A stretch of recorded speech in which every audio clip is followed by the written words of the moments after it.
Breaking news just in the last hour. Christine Blasey's Ford's attorney making an 11th hour desperation play with the Senate Judiciary Committee.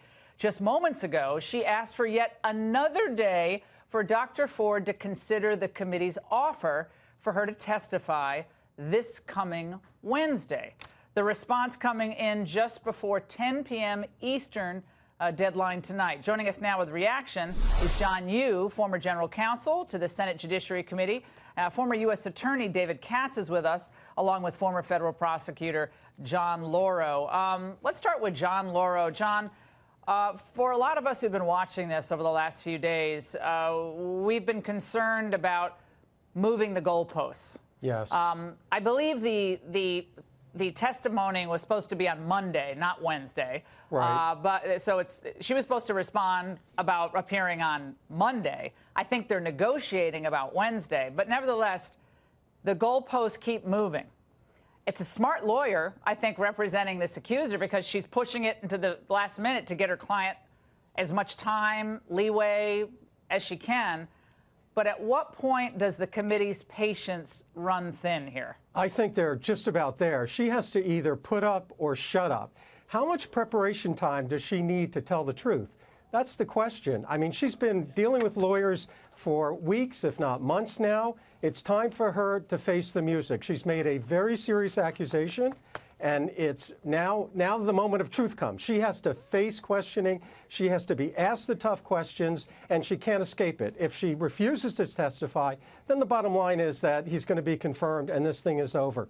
But there's a legal expression for what her lawyer is doing, and that's jerking around. You know, every time they reach a point where there's an agreement, then all of a sudden, you know, as you say, the goalposts move, and that's just inappropriate. David, I know there are very strong feelings about this case on both sides. A lot of Democrats think that she wouldn't come forward unless this happened, and even though she doesn't remember key details, that's okay. If this has to go on another 2 or 3 weeks, so be it. But it's interesting to note how this is proceeding as a legal matter at the same time, because even though it's not a legal setting, a courtroom, one would think that making a demand that you have to speak after Brett Kavanaugh is a little rich. Don't you think at this point, since she's the one making the accusation? Well, it's not a court of law, but it certainly makes sense that the accusation has to come first and that the person being accused gets to hear exactly what the accusation is and then respond to it. Some of her other demands, I do think, make some sense that, not having all these cameras, not having all of these things that, high officials are used to, but she's not used to that. And she's just going to tell her side of the story.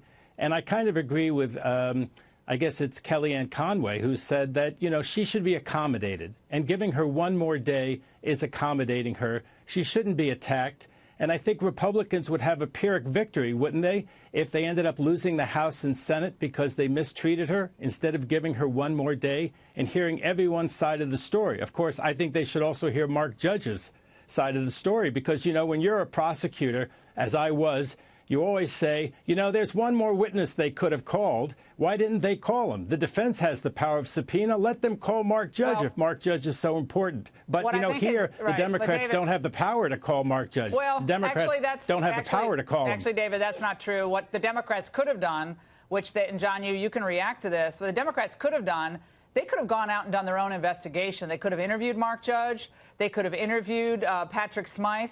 They could have gotten actually quite a bit done in the last 72, 96 hours or so. But instead, what the Democrats are doing is they're going on TV talking about how Kavanaugh is a sexual predator, someone that I've known for 28 years or so. John, I know you've known him for a long time.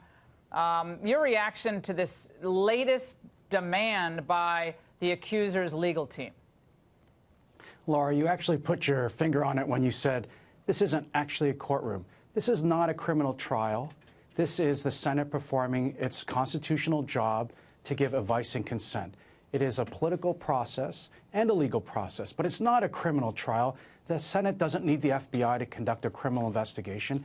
As you say, Laura, each side has committee staff. They can go out and interview people. They can interview them under oath. I think that's the most important thing that has to happen is the stories have to be gotten under oath, under pain of perjury from both Judge Kavanaugh and from Dr. Ford.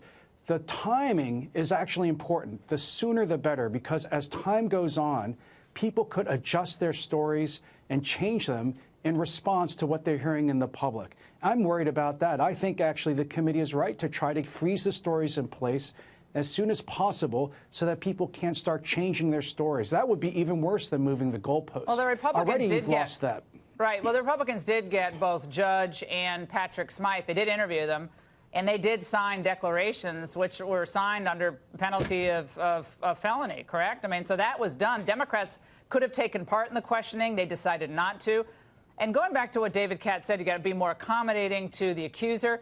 I think the president was right. Let her speak. But to say that the Senate wasn't accommodating, they could have interviewed her at home in California. They said they would.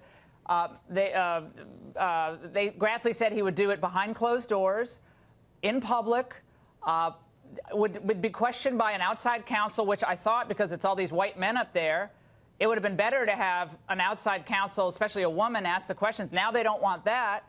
So it seems like they've been quite accommodating, except on, well, we're not going to do it whenever you want to do it, because you don't get to dictate the terms. John, I want you to listen, and all of you, to part of the letter that was released, again, just about an hour ago, from the Kavanaugh accuser's attorney.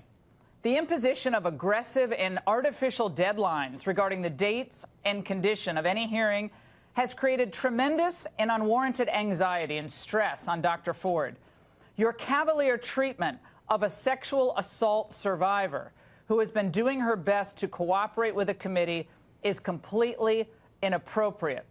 John Lauro, cavalier treatment of a sexual assault survivor seems more to me like a political statement than it does to be from a lawyer who wants to actually make some headway in these negotiations. It's all about politics. If she was serious about having her client testify, she would have made that decision certainly by now to put her before the public. Let me just say one thing. She is going to be treated with kid gloves. Under no circumstances is she going to be abused or treated disrespectfully. That would be counterintuitive to what the Republican majority wants to do. So the reality is they've bent over backwards to have her come in under appropriate circumstances. Let's remember one thing. An accuser does not get to call the shots. This is a process with deadlines. She's decided to come forward, and now she has to testify truthfully and honestly and face the music. David. Well, I was a prosecutor. I've also defended people in the same situation as Judge Kavanaugh, who are faced with charges that seem absolutely unbelievable, and they're totally denied by my clients, and I've gotten not guilties. And there are rules of procedure in court. The rules are less clear in the Senate. My point is that the Republicans and the committee should not be seen as not giving her a fair shot, as not hearing her story, as not understanding that there's a very unreported crime, as Senator Collins has pointed out. And President Trump should treat her with respect at all times, including in his tweets. And the Republicans, for their own sake, should treat her with respect. And all the women in this situation, a man in this situation, they don't come forward all the time. Sometimes it's a long time before they make these allegations. Everybody can understand that. And as I say, it's a Pyrrhic victory if they lose the House and the Senate by mistreating her or being cavalier with her. And I don't think she's asked for so much. No one's being cavalier. Laura, I don't think she's asked for so much. She's asked for one more day. David, the vote was supposed to be yesterday. The vote was supposed to be yesterday. Feinstein, John Yoo, had the letter in July. The Democrats, Randy Seidman, I think, was already plotting about how to derail Kavanaugh, the same person who's now advising the legal team on overall, process and PR. This has turned into a political cudgel to be used both against Kavanaugh, the Republicans, Donald Trump, all the way to the midterm elections. That might sound cynical, but I've been in Washington for 30 years, and Brett Kavanaugh is getting no respect, in my view, in this process. He's not being respected too well himself. John. Laura, I agree with you. Not only do we show respect to Dr. Ford, we also have to show respect not just to Judge Kavanaugh, we have to show respect for the Senate.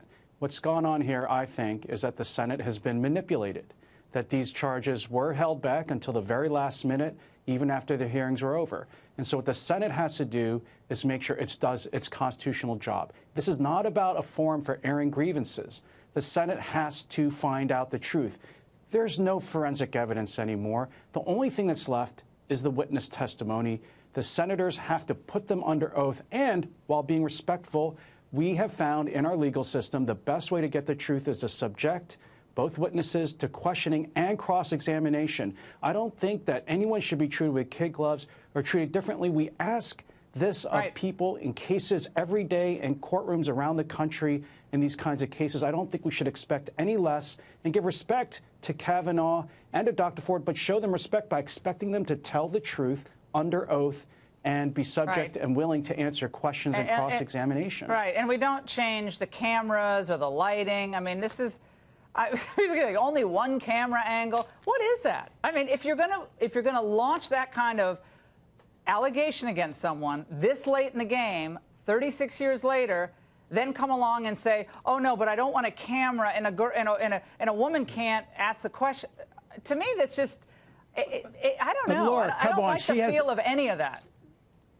Laura, we have to respect victims too. We have to respect alleged victims. Okay, guys. All right. Yeah, I'm sorry. I'm going on. But when I heard the camera thing, I thought, everybody who goes up before that committee has to have the same Senate agreed cameras. to that, Laura. Yeah, Laura, well, the Senate agreed to that. Did I say they didn't? I thought it was really, really goofy. Okay, if you look silly and goofy, it sets a terrible precedent. I don't like that precedent of having to change the process She's a so late victim. in the game. Victim. Laura, she's a victim. She's not used to that. She's not used to that. We don't know guys. that. A lot of us aren't used to this because it's so late in the game.